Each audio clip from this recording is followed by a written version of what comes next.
கஷ்டப்படுத்தாதீங்க. எங்கள் மாதிரி சேல்ஸ் பண்றவங்கள அசிங்கப்படுத்தாதீங்க. எங்களுக்கு பாதுகாப்பு தேவை. அதாவது இப்போ நிறைய அரசியல் மாற்றங்கள் வந்திருக்கு. எங்கள மாதிரி தனியா இருக்கிற லேடிஸ்க்கு வந்து பாதுகாப்பு வேணும். எங்களை வந்து ரொம்ப ரொம்ப அதாவது நான் வந்து ஒரு ஸ்ட்ராங்கான விமன். நான் வந்து பாரமாக இருக்கிட்டேன்.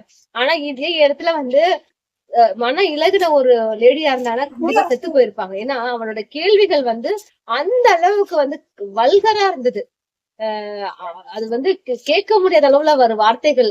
நிஜமா வேற லேடிஸா இருந்தா கண்டிப்பா தற்கொலைன்ற ஒரு எண்ணத்துக்கு இருப்பாங்கன்னா அதுல இருந்து வெளியே வந்து போராடுறோம். அவனுக்கு தண்டனை வாங்கி தரணும்னு சொல்லிட்டு இனிமேட்ல இருந்து எந்த லேடி அவன் வீட்டுக்கு போகணும், ஒய்ஃப கூட அவன் தொடக்கூடாது.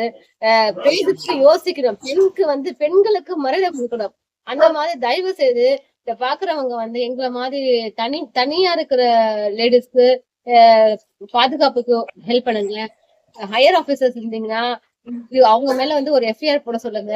போட்டு அவங்களுக்கு உண்டான செக்ஷன்லாம் அரெஸ்ட் பண்ண சொல்லுங்க. போலீஸோட சொல்றது என்னன்னா 62 வயசு, அதனால அவன் மேல வந்து கேஸ் இல்லன்றாங்க. 62 இப்ப நீங்க பாத்தீங்கன்னா தப்புக்கள் நிறைய நடக்குதே வந்து 50 வயசுக்கு மேல போகுது. ரேப் பண்றது, பாலியல் வன்கொடுமை 50 வயசுக்கு மேல நடந்துட்டு இருக்கு. சின்ன சின்ன விஷயங்கள் சொல்றதுதான் நீங்க வந்து பெரிய விஷயத்துல முடியுது. அந்த மாதிரி அதனால வந்து இது சின்ன விஷயம் கிடையாது.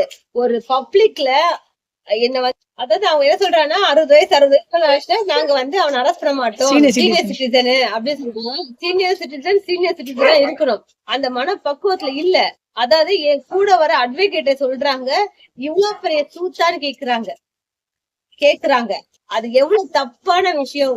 ஒரு லேடிய வந்து அவங்களோட பேத்தி வயசுல இருக்க ஒரு லேடிய வந்து அவங்களோட உடம்ப வந்து அசிங்கப்படுத்துறது தப்பான விஷயம். அப்ப என்ன கண்ணோட்டத்துல அவன் பாக்குறான்?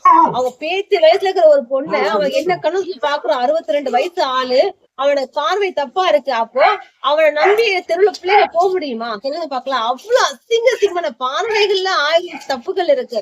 பாக்குற விதங்கள் தப்பு இருக்கு. ஆனா அவனுக்கு வந்து போலீஸ் சப்போர்ட்டா வந்து அவனை அரெஸ்ட் பண்ண மாட்டாங்க. உட்கார வச்சு என்னவோ வீட்டு விருந்தாளிய கூப்பிடுற மாதிரி பேசிட்டு இருக்காங்க. தயவு செய்து எங்களுக்கு நியாயம் கிடைக்கணும். அதுக்கு பொதுமக்களா நீங்க எங்களுக்கு பதில் சொல்லுங்க. இதை பாக்குற வீட்டுக்கு யார் மேல தப்புன்னு நீங்க சொல்லுங்க.